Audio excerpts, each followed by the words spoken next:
Hi guys, in this video we're going to take a look at how you can turn on or turn off keyboard swipe to type on the Samsung Galaxy S22 series. First, tap on the home button to go back to the home screen, and on the home screen swipe down at the top and tap on the settings icon. In settings, go down and tap on general management.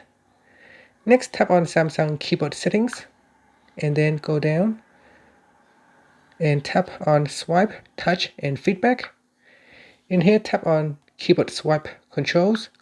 Now, if you want to turn off the swipe to type, you choose no swipe gestures. And that means if you try to type now, you won't be able to use the swipe to type.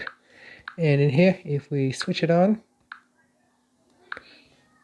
then we can use the swipe to type.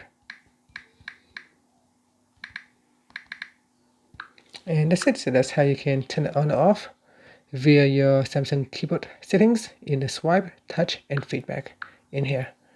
And that's it. Finally, you can tap on the home button to go back to the home screen. Thank you for watching this video. Please subscribe to my channel for more videos.